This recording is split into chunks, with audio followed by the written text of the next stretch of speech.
Après plusieurs semaines d'absence du territoire national, le président de la République, Mamadi Doumbouya, est attendu à Conakry ce vendredi 6 mars 2026. Selon la présidence, le chef de l'État regagne le pays après un séjour à l'étranger, marqué par sa participation à des activités internationales, notamment le sommet de l'Union africaine. Les autorités guinéennes ont rassuré l'opinion publique sur son état de santé, affirmant qu'il poursuivait des consultations stratégiques liées aux intérêts nationaux. À son retour, le président devrait reprendre ses activités officielles autour des priorités de gouvernance et de développement du pays.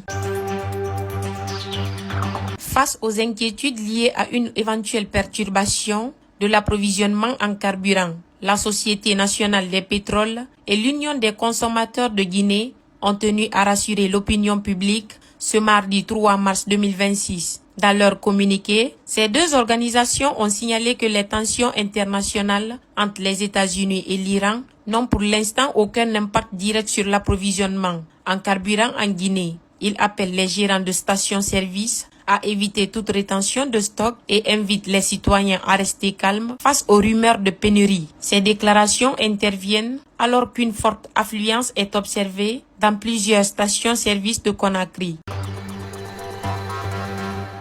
En Guinée, la réforme encadrant les partis politiques continue de faire réagir la classe politique. Les autorités ont engagé un processus d'évaluation et de restructuration visant à assainir le paysage politique national. Selon le gouvernement, cette réforme a pour objectif de réduire le nombre de partis non fonctionnels et de renforcer la crédibilité du système démocratique. De leur côté, certains acteurs politiques, notamment le bloc libéral, dénoncent des mesures qu'ils jugent contraignantes et susceptibles de fragiliser plusieurs formations politiques existantes. Les partis concernés disposent d'un délai pour se conformer aux nouvelles exigences administratives fixées par des autorités.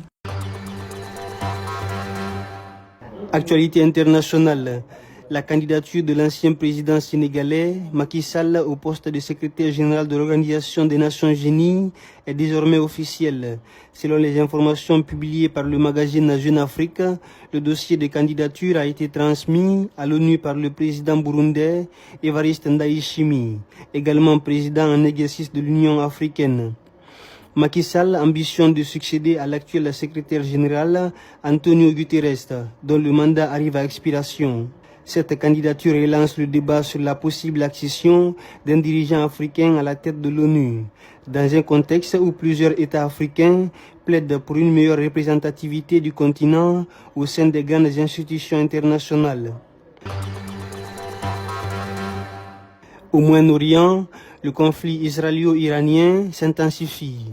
Après l'assassinat du leader suprême iranien, l'Iran multiplie les frappes contre l'Israël, les pays du Golfe et les bases américaines. L'Israël riposte par des frappes aériennes et renforce sa présence au sud du Liban face aux attaques du Hezbollah. Les marchés de l'énergie sont sous pression avec les prix du gaz en forte hausse et le transport aérien reste perturbé, de nombreux vols ayant été annulés.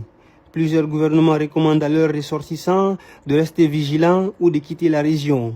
La diplomatie internationale appelle à un cessez-le-feu, mais la situation reste extrêmement fragile, tandis que les populations africaines craignent une extension du conflit jusqu'à leurs frontières. Ce lundi 2 mars 2026, le club industriel de Kamsa poursuit sa belle série en championnat avec une troisième victoire consécutive. Les hommes de Kamoumalou se sont imposés sur le score d'1-0 face au Carrefour Moria Football Club lors de la 19e journée de la Ligue Nguiko Press. L'unique but de la rencontre a été inscrit par Soriba Kamara qui signe ainsi son tout premier but en professionnel. Solide défensivement et réaliste offensivement, le CIK monte en puissance. Avant ce succès, le club de Kamsar avait dominé la SAC de Séguiné sur le score de 3-1 et le Milef sur le Kankan sur le score de 2-1.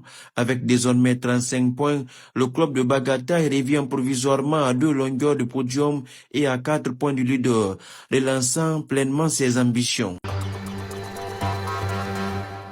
L'équipe nationale de basketball guinéenne figure parmi les 11 sélections nationales encore invaincues des éliminatoires de la Coupe du Monde FIBA 2027.